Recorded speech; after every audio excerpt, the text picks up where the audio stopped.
Hello, everyone, and welcome to Digital Journeys.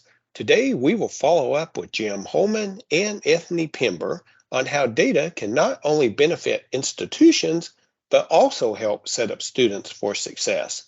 So, with that, I turn it over to Jim and Anthony, who are both directors with Cherry Bekaert's digital advisory practice. Thank you, Jerry. I'm looking forward to continuing our discussion with Anthony on how data can help students and universities. All right, so there's a couple of concepts that I'm going to kind of loop back in. We've talked about limited capacity with skilled data scientists to be able to put this content together. But we've also talked about data that exists in silos, and it's not the most accessible. We've talked about bridging and bringing in potentially student data to university financial data, which lends itself to the question are there other data elements that are going to likely need to be collected by colleges and universities that they're not doing so already? And are there any controversies or concerns about how that data would be collected or retained? Yeah, so I think there are. Certainly in terms of data that's being collected or should be collected, or maybe should's the wrong word, that potentially could be collected. I think that there are opportunities to improve in the student retention, student advising side of the house, where we're understanding where a student is in terms of coming into the institution and then tracking that student throughout their university career, and being able to understand historically that students came in with a certain GPA, with a certain SAT score, for example, and then using that to predict whether or not that student's going to be successful in that career program. I've seen that used quite successfully.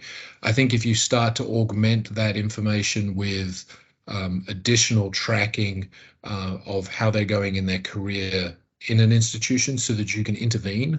So for example, if you've got a student who is failing calculus, but is enrolled in an aeronautical engineering program, that's probably a marker that the student's struggling and you might want to intervene. Not necessarily to say pick a different major, but how do we enable that student to be more successful so that they can finally get that degree, particularly within the time frame that they need.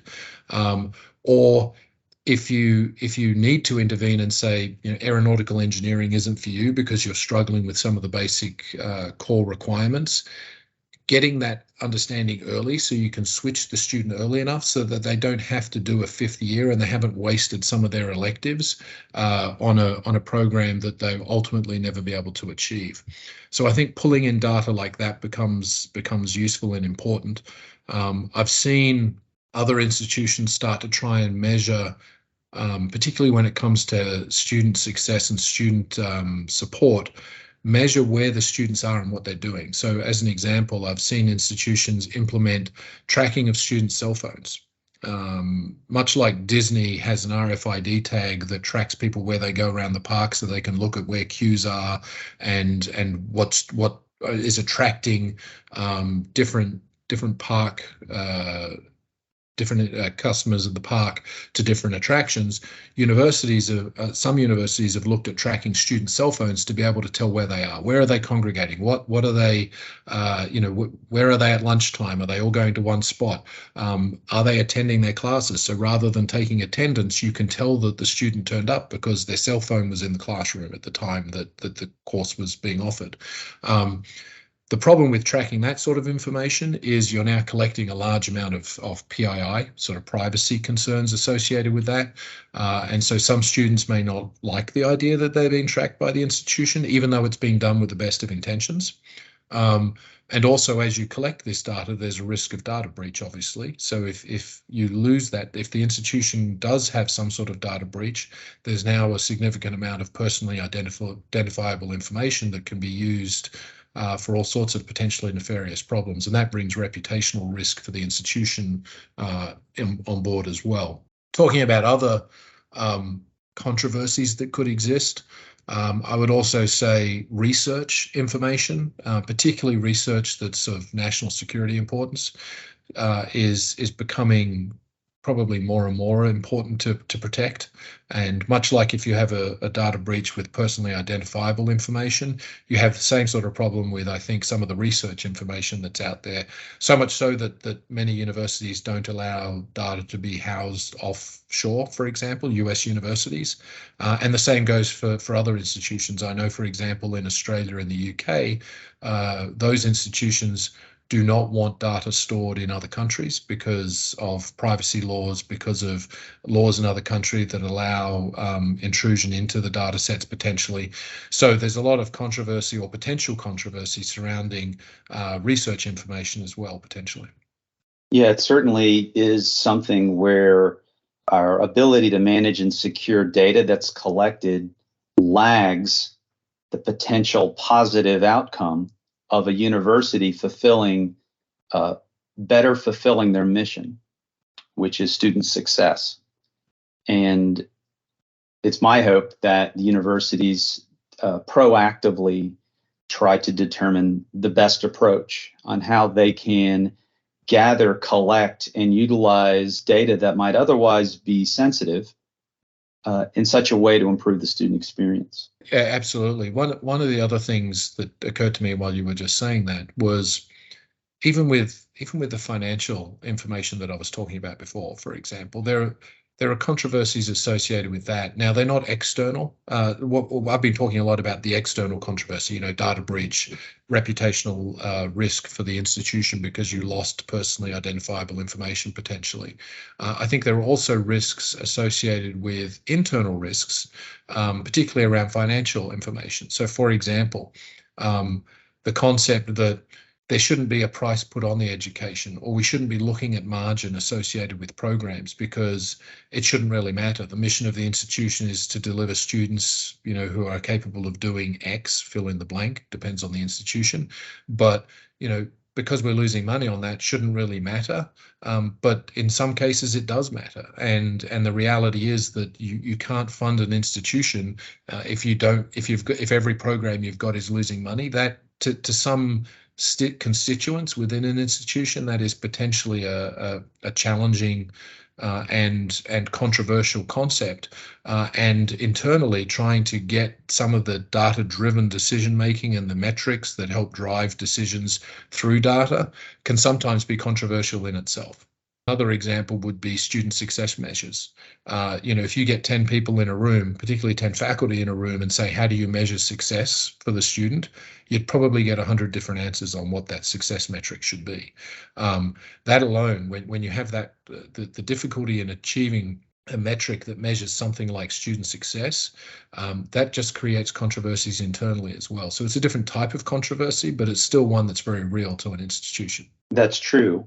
And part of student success is going to be after they graduate. Can you think of some challenges where there is collected information and available data while the student is at university, but after they graduate, take their first job, perhaps second job, what might universities do to be able to keep up with the student to then measure their ongoing success? Yeah, I think that's an ongoing challenge that I haven't seen a good answer for, to be quite honest. Short of self-reporting, getting the students to report, it's very difficult to tie that information to the student. There are data sources out there that you can, like Bureau of Labor Statistics, for example, and other data sources that have average information on salaries to see how successful a student has been. But the true mark of success is, was that student employable, and were they employable at the rate that's commensurate with the career that they're looking at? And the only way to truly measure that is to have that salary information at the student level. Now, the ideal way to do that, for example, would be pull the information in from the tax department. The tax return says this person earned X amount of dollars, and they were a student, and I can tie their real salary to it. But talk about controversy. Imagine if schools were pulling information from tax returns. I can't imagine that's a topic that people wouldn't be arguing about for quite some time. Yeah, agreed. Ultimately, what would lead students to choose careers might be their ability to earn an income over time. And that would definitely pay it forward to potential new students. But I can definitely see that you are crossing the lines when you start to look at future or post student income postgraduate. Can you potentially see any bleed over effect into some of the controversies we're hearing with regards to student loan and debt forgiveness, where if data was available a little and exposed to the students earlier in their career while they're choosing majors, if they understand the cost of a degree versus the ability to earn an income with that degree, can you see areas that are very contemporary right now that might be something that we would discuss? Yeah, yes. The short answer to that, I think, is yes. I think if we were able to provide students with a vision of their degree stream that they're chasing, the career path that they're chasing, and then the average debt load compared to what the average earning would be for that student, I think if we were able to give that in an easily digestible way to the student, it may change the way in which the student thinks about it. If I think about my kids, for example, they weren't thinking about that. I was trying to convince them and I still am trying to convince them to say, well, you got to think about the economics long term for you. You don't want to come out of college with $100,000 of debt when you're only going to be earning $40,000 a year, $50,000 a year. I saw that in real life when I was working for doing some work with a school of social work, and they had it was a private school, and their degree, the average debt load was close to $40,000 a year.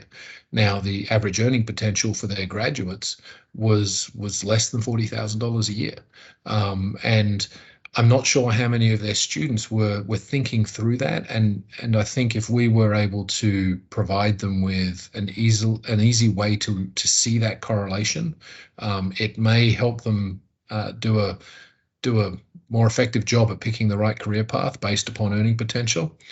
That being said, the flip side of that is, the universities, I think, also need to think through ways to become more efficient and effective in the delivery of that education, so that you can offer a cheaper option, a more cost-effective option for those students who do want to go into a career where their earning potential isn't going to cover the debt load that they inherit as a result of the education they're receiving. That's true. There's a good portion of students that enter a college university and pick a path of study not for the income earning potential. So it's not to say that that's a mandate, but certainly having the information and for a student to go in eyes wide open and understand that they're choosing a career path that the ability to pay back student debt they might incur may take quite a while, at least they would have the information. I think there is an obligation, I think, for higher education to provide that transparency. Is that fair? Yeah, absolutely. I think it's very fair. And I think there are some tools that are out there that students can use. I mean, I know I have built, using publicly available data in the past, I've built a tool that shows for different institutions what's the average debt that a student graduates with, and correlate that to earning potential in different careers. And you can certainly see some outliers where this is a good economic choice, and other outliers where you say it's probably not such a good economic choice. But I think the key here is making it easy to do and effective. And I think the tools that are out there at the moment, I'm not sure a lot of students either have access to them or are aware that they even exist to be able to use that as part of their decision-making process. But I think the responsibility lies on both sides of the fence. I think the students need to be more aware of it, but I also think the institutions need to also be thinking through how to make the delivery more cost-effective, so that in those areas where earning potential is low, they can still offer a good education and a meaningful education without the enormous debt load. Yeah, I think that's well put. Thank you, Anthony, for talking about how data can benefit students and universities.